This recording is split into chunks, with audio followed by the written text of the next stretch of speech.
여러분, 우리는 살면서 수많은 문제들에 부딪힙니다. 코로나 팬데믹과 태풍과 홍수 같은 어떤 큰 자연재해 같은 것도 있지만 대부분은 삶에서 겪는 문제들이 있습니다. 하던 일이 잘 안 되고 사람과 관계가 잘 안 풀리고 또 사업 가운데 수많은 위기들을 겪는 경우가 있습니다. 하나님께 살아계시고 우리는 그 전지전능한 창조주 하나님의 자녀라는 사실을 기억한다면은 사실상 그 문제들이 문제로 보이지 않아야 합니다. 하지만 우리가 또 얼마나 연약합니까? 평소에는 신앙이 좋은 것처럼 착각하면서 삽니다. 그런데 문제 하나만 눈앞에 놓이면 우리의 신앙의 미천이 드러나게 마련입니다. 여러분은 오늘 여러분에게 어떠한 문제가 주어졌습니까? 우리의 삶의 문제는 대부분은 우리를 불편하게 한다든지 아니면 마음을 상하게 한다든지 아니면 약간의 손해를 보게 하는 것들입니다. 우리를 완전히 망하게 하는 문제들은 살면서 몇 번 없을 것입니다. 오늘 본문에서는 유다는 완전히 망할 위기에 놓여 있었습니다. 절대절명의 순간에 유다의 왕 히스기야가 하는 행동들을 보면서 우리가 살면서 우리에게 주어지는 문제를 어떻게 이겨내야 하는지 함께 배우는 시간을 갖기 원합니다. 첫 번째는 내부의 적을 이겨야 합니다. 내부의 적이 누구냐? 바로 문제를 대하는 우리의 마음입니다. 유다는 지금 아수르의 침공을 받고 있습니다. 사네립 왕에 이끌린 아수르는 아주 강력한 군대가 있었습니다. 유다 힘으로는 절대로 이길 수 없는 상대였습니다. 그냥 이렇게 밀고 들어와도 충분히 이길 수 있는 조건이었지만 사네립은 유다를 정신적으로 괴롭게 합니다. 자기의 최측근인 랍사게를 보내서 마치 북한이 남한에게 대남 방송하듯이 너희는 절대로 이길 수 없으니 항복하라. 너희가 믿는 신은 너희를 구원해 줄 수 없다라고 말을 합니다. 그때 유다의 왕 히스기야의 반응은 어땠나요? 자기의 옷을 찢고 굵은 베옷을 입고 그 상황 가운데 히스기야는 사실상 포기를 한 것입니다. 아직 적들이 예루살렘에 들어오지도 않았는데 마치 벌써 점령을 당하고 나라가 망한 것처럼 옷을 찢고 굵은 베옷을 입었습니다. 그리고 뭐라고 합니까? 3절에 오늘은 환난과 책벌과 능욕의 날이라 아이를 낳으려 하나 해산할 힘이 없음 같도다. 문제가 눈앞에 있지만 사실상 아직 망하진 않았습니다. 하지만 오늘은 환난과 책벌과 능욕의 날이라 라고 선포를 해버립니다. 아이를 낳으려 하나 해산할 힘이 없도다 라고 포기를 해버립니다. 이 말씀을 보시면 히스기야는 이사야에게 찾아가서 말이라도 하죠. 왜 그랬을까? 포기하면서 왜 또 이사야에게 찾아갔을까? 머리로는 이해가 갑니다. 머리로는 하나님께서 전지전능한 하나님이신 거 이해는 가지만 마음으로 받아들여지지 않은 거예요. 그래서 일찌감치 마음이 무너져서 포기를 한 것입니다. 우리가 문제를 이겨내려면 첫 번째 이겨내야 하는 것은 바로 내부의 적, 우리의 마음입니다. 마음 가운데 벌써 이건 안 돼, 끝이야, 이길 수 없어라는 마음을 이겨내야 합니다. 당연히 하나님은 살아계시죠. 여러분, 예수님 믿는 사람이 그거 모르는 사람 있습니까? 머리는 알겠는데 마음으로 받아들여지지 않을 때가 많이 있습니다. 혹시 여러분 삶 가운데 풀리지 않는 문제에 부딪혔습니까? 아니면 관계 속에서 어려움이 있습니까? 가정 가운데 어려움이 있습니까? 무엇을 어떻게 해야 할지 모르고 포기하는 말을 했던 것 같이 우리의 내부의 적인 우리 마음 때문에 혹시 여러분 포기하고 싶고 힘들어하고 계십니까? 여러분 기억하십시오. 하나님은 살아계십니다. 우리는 아수르에 둘러싸여 있지만 우리를 지키는 하나님은 능력의 하나님이심을 믿으시기를 주님의 이름으로 축원합니다. 문제를 이기기 위해서 두 번째, 외부의 적을 이겨야 합니다. 아수르 왕 사네립이 랍사게를 보냅니다. 랍사게는 갖은 말로 유다의 마음을 흔들어 놓습니다. 아주 현실적인 말이죠. 논리적인 말입니다. 그렇죠? 어제 본문에서는 유다가 얼마나 약한지에 대해서 말을 했습니다. 아수르가 말을 2,000피를 주고 너희 그 한번 가지고 싸워봐라. 그래도 그 말을 탈 만한 군인조차 없지 않느냐라고 조롱을 했습니다. 오늘 본문에는 그 반면에 아수르가 또 얼마나 강한지에 대해서 말을 하고 있습니다. 11절 보시면은 아수르 왕들이 모든 나라에 어떤 일을 행하였으며 그것을 어떻게 멸절시켰는지 내가 들었으리니 네가 구원을 받겠느냐. 이 아수르가 멸망시킨 나라가 한둘이 아니라는 거죠. 고산과 하란과 레셉과 들라살, 하맛 왕과 아르밧 왕과 스발와임 성의 왕과 헤나 왕과 이와 왕, 다 그들도 다 섬기는 신이 있었고 다 자기들이 섬기는 신을 의지했습니다. 하나같이 다 아수르에게 멸망하였다라고 말을 하고 있습니다. 여러분, 우리 앞에 있는 문제들이 논리적인 어떤 해결점이 안 보일 수도 있습니다.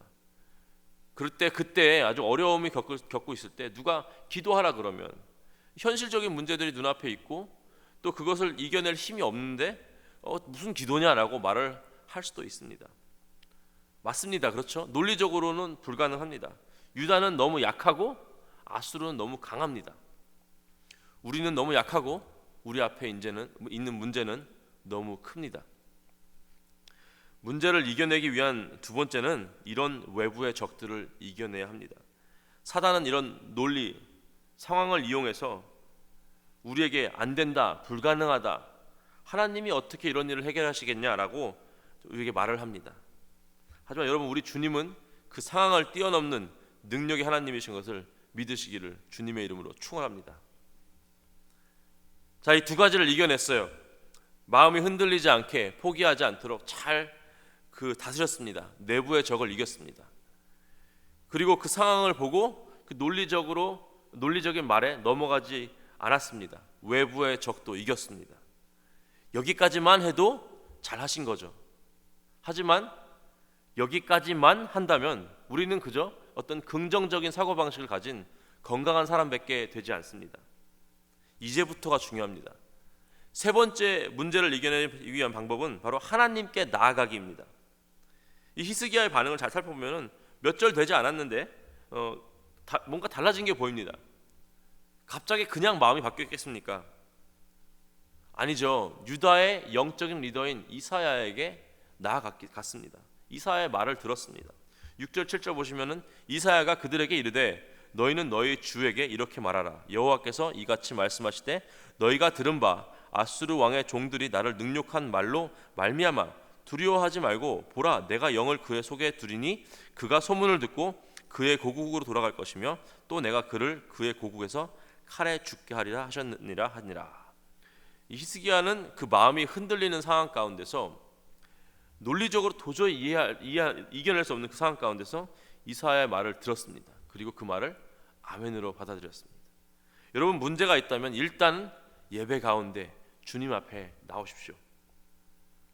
일단 예배 가운데 나와서, 물론 지금은 이제 다 온라인 예배를 듣지만 나와서 선포되는 말씀을 들어야 합니다. 하나님께서 여러분에게 분명히 주시는 말씀이 있을 것입니다. 이사야의 말을 들은 히스기야가 하나님께 어떻게 나아갑니까? 기도로 나아가는 것을 볼 수 있습니다. 히스기야의 기도 내용을 보겠습니다. 16절 보시면 그룹 사이에 계신 이스라엘 하나님 만군의 여호와여, 주는 천하 만국의 유일하신 하나님이시라. 주께서 천지를 만드셨나이다. 이 어떤 기도죠? 하나님을 찬양하는 기도입니다. 주님의 높고 위대하심을 내 입술로 고백하며 인정하는 것입니다. 주님은 능력의 하나님이시고 내 앞에 있는 문제들보다 훨씬 더 크고 놀라우신 창조주 하나님이시다라는 고백을 하는 것입니다. 20절 보시면은 우리 하나님 여호와여, 이제 우리를 그의 손에서 구원하사 천하 만국이 주만이 여호와이신 줄 알게 하옵소서 하니라. 이건 또 무슨 기도입니까? 하나님의 영광을 구하는 기도죠. 아수르가 정복한 나라들 다 자기들이 섬기던 신이 있었습니다. 그리고 다 하나같이 아수르에게 치욕적으로 정복을 당했습니다. 자기들이 믿는 신이 자기들을 구원해 주지 못한다는 사실을 깨달았습니다. 증명된 거죠. 그게 아수르도 그렇게 믿고 있었습니다. 아수르의 눈에는 여호와 하나님도 그들이 섬기는 신들과 별반 다를 바 없었습니다. 자기들이 돌로 깎아 만들고 나무로 갖다 붙여버린 조각품들과 이 천지를 만드신 능력의 여호와 하나님과 동급으로 취급받는 것입니다.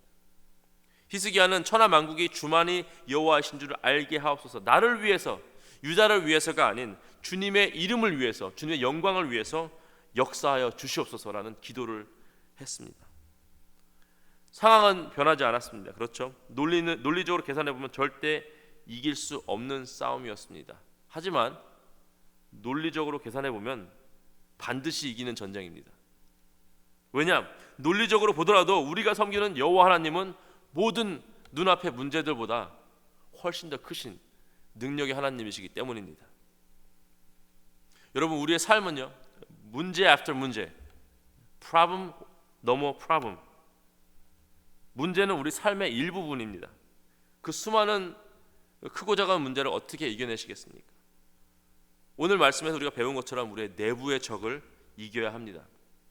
흔들리는 그 마음을 붙들어야 합니다. 외부의 적도 이겨야 합니다. 눈앞에 보이는 상황과 그 상황을 통해서 우리에게 들려지는 그런 메시지들, 이길 수 없다, 해결할 수 없다라는 그런 외부의 적도 이겨야 합니다. 하지만 가장 중요한 것, 이 신앙의 고수들이 하는 것들이 있습니다. 뭐냐? 예배 가운데 나가는 것입니다. 하나님께 나아가는 것입니다. 말씀을 들으러 가는 것입니다. 기도를 하러 가는 것입니다. 그리고 주님의 이름을 위해서, 주님의 영광을 위해서 반드시 우리 삶 가운데 그의 선하신 뜻대로 역사하실 주님을 바라보며 신뢰하시기를 주님의 이름으로 축원합니다. 같이 기도하시겠습니다. 하나님 감사합니다. 우리의 삶 가운데 수많은 문제들이 있음을 고백합니다. 때로는 너무 두렵고 포기하고 싶기도 합니다. 우리의 머리로는, 우리의 논리로는 아무리 계산해봐도 지는 것이 확실한 것입니다. 하지만 우리가 포기하지 않고 반드시 주님 앞에 나오게 하여 주시옵소서. 예배의 자리에, 말씀의 자리에, 기도의 자리에 나와서 주님의 말씀 속에서 우리에게 주시는 그 음성과 약속을 붙들고 주님의 영광을 위해서 선한 일을 행하실 주님을 온전히 붙들고 의지하게 하여 주시옵소서. 그렇게 주님만 믿고 의지하는 우리 삶 가운데 우리의 힘으로 이겨내지 못할 그 수많은 문제들을 주님의 영광을 위해서 이겨내게 하여 주시옵소서. 모든 말씀 우리 주 예수 그리스도의 이름으로 기도했습니다. 아멘.